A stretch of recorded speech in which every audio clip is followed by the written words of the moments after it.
In my opinion, Denny Hamlin's 2013 season has to be considered as one of the worst seasons in recent NASCAR memory.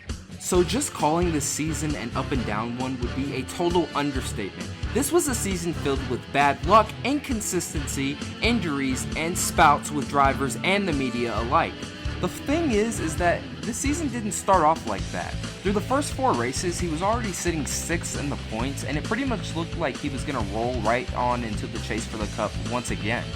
But everything took a huge turn for the worse, beginning at Bristol that year, after Denny Hamlin bumped into Joey Logano, his ex-teammate slash rival, and he would cut a tire later on in the race. Let's just say he also had a few choice words for Logano right after. What did he say inside the car? He said he was coming for me, so I usually don't see him, so it's usually not a factor. Shouldn't have said that, bro. Shouldn't have said that. Neck and neck. Side by side. Kyle Busch closing in.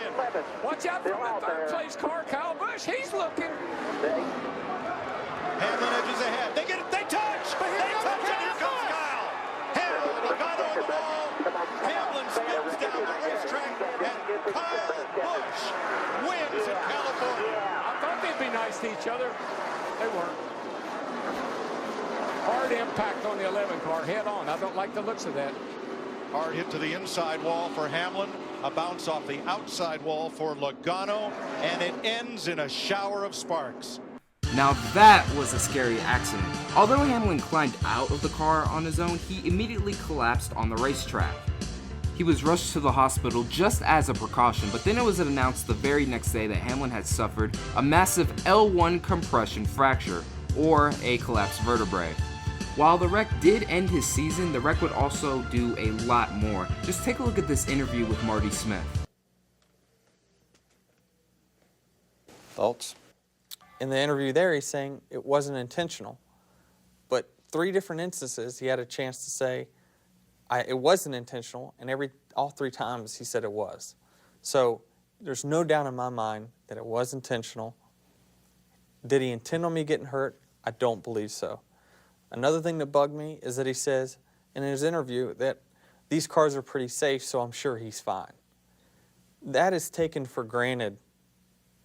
What we do is just that we're Superman and we can't be hurt. That's why people don't wreck each other on 200-mile-per-hour racetracks. It's because this is what can happen. You got to think about that as a driver. You can't just throw caution to the wind because no one's gotten killed in 10 years. It's okay to just wreck someone at 200. It's not okay because, you know, I have a daughter now. I'd like to do things with her when I get older. So don't take my health for granted just because you want to retaliate. Seems like you're getting pretty emotional about this. How personal is this for you? Well, it's personal because, you know, I'm the one that has to go through rehab 3 times a week. You know, I'm the one that's got to wear this brace for 6 weeks or however long. You know, he gets to go to a racetrack. I'm the one that has to deal with the repercussions from this wreck. This wreck affected him both physically and mentally, and he was just never able to recover after this. Steve, the clock has started. Sean Curlin will help Denny exit through the roof. There is a step stool by the left rear tire for him to jump down on gingerly. Vickers slides in. Spider Gillen, the car chief, he's also out there helping through the side of the window. They've got the side window out. Now, since the car is down and Denny is out, they are going to top off the car with fuel. 30 seconds at this point. You can see Spider Gillen inside helping Brian with his belts to get the nets, especially the roof hatch net, back affixed. 40 seconds at this point. Remember, during practice, it was just over 60 seconds, both stops when they practiced this in the garage. Impressive driver exchange going on here in the 11 pit, guys. Hamlin, Matt. Oh, car in the wall, turn 1. And it is Hamlin who bounces off the wall between turns 1 and 2. Caution flag waves. That's I don't know what they did, but that's what I was worried about, that right front tire. I wouldn't want to abuse it. Yeah, all right. Watch the 11 of Hamlin. Off into turn 1. Heading down the front here into turn 1, and you'll see this car take a hard run up the hill, right front tire down right there.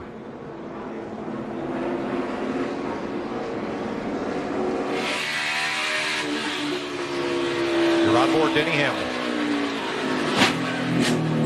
You can hear that tire pop, pop, pop, pop, pop, pop, pop. It's the 11 of Denny Hamlin. And Denny's had some troubles here. Ooh. And he hit into it this time, Yeah, he did get over there. You can see it, some right side damage. You see that spoiler, the right rear corner. Yeah, beat him pretty bad. It's our 7th caution of the day. And it was for an incident off of turn 4 and coming down the front straightaway. Well, looks like when he went by, it looked like he got in the wall on this one pretty hard. First car 1 lap down at the time of caution as we get the replay of Denny Hamlin. Yeah, he just kind of right front. Or something happened to the car. For when you ever see a car take off like that, it's a mechanical problem. Yes, and reminiscent of what we saw him do at Dover when he went in turn 3 and that thing, and something broke again. Crash on the track. Just talking about Denny airborne. A.J. Allmendinger, Jeff Gordon, David Rudiman, Matt Kenseth all involved. You see Denny down on the inside right there. That thing just turns right. Yeah. It's like that was something strange. That was really strange. Wow. Kenseth did a great job not running into the door of the 11, but then the 51, you know, just nowhere to go.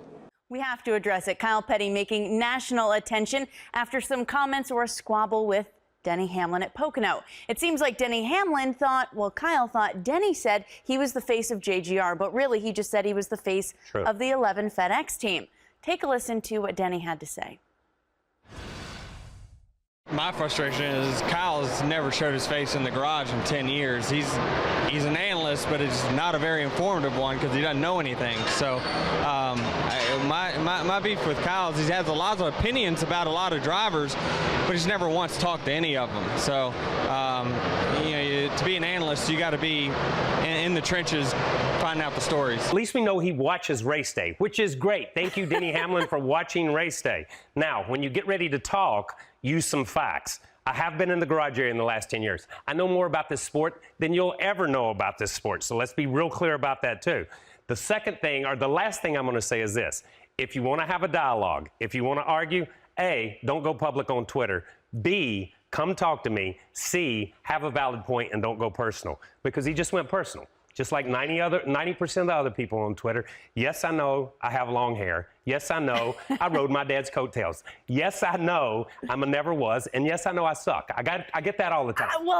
Let's base this argument in fact. Then the fact of the matter is you don't suck. And we loved watching you on the track. And we love having you here speaking your opinion. Really, this whole thing started. It was something really silly, actually. You thought he was saying he was the face of JGR when really he was just saying it's really hard to get me out of the 11 FedEx car, although I might be hurt because I'm the face of my team. And that's a valid argument. And I said it yesterday when talking to Jennifer Fryer and talking to Pockrass. He's exactly right. That is a valid argument. I misunderstood what he said. And the other things I said, as far as him being irrelevant to the chase and irrelevant to the championship at this point in time in the season, is a fact. Sorry, that's just the way it is.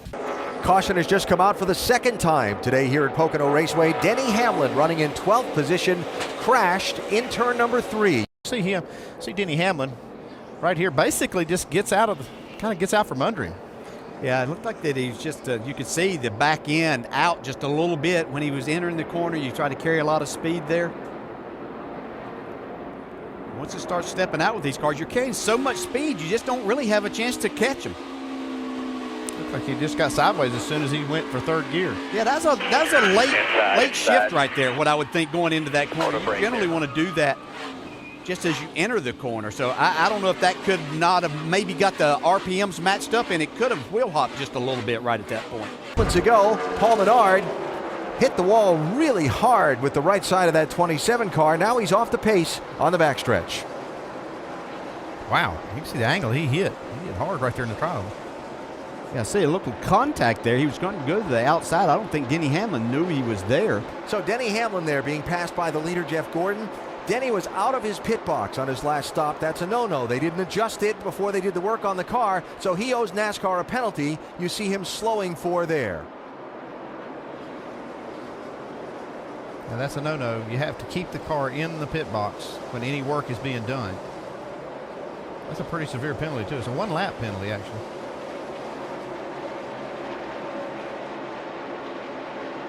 Darian Grubb not happy. Turns 3 and 4. Denny Hamlin. Hold the brake. Let it roll, let it roll. Just had an issue earlier in the race. Yeah. Wow. Yeah. No doubt about what that was. Yeah. A little payback. I have to think that goes back to that earlier contact they had, and Menard's car got really torn up in that. Gather up their reserves as Denny Hamlin is off the pace. Had the makings of looking like another engine issue for the 11 car. This continues. Their terrible year. I was going to say summer, but it's been a bad year. And I was thinking the theme of the night, if it is another engine issue. At least he was able to end the worst season of his career on a high note with a win at Homestead. So his 2013 stats are this: 1 win, 4 top 5s, 8 top 10s, an average finish of 21st, and 8 DNFs. So Hamlin would return to true form the next season in 2014. He would go on to compete for the series title in the Final Four, and he has finished inside the top 10 in points for 4 consecutive seasons. So this is pretty much a season that Denny Hamlin fans would like to forget. But I just reminded you, so ha! And once again, that'll do it for another video. Thank you guys so much for watching. This is Black Flags Matter. Catch you next time.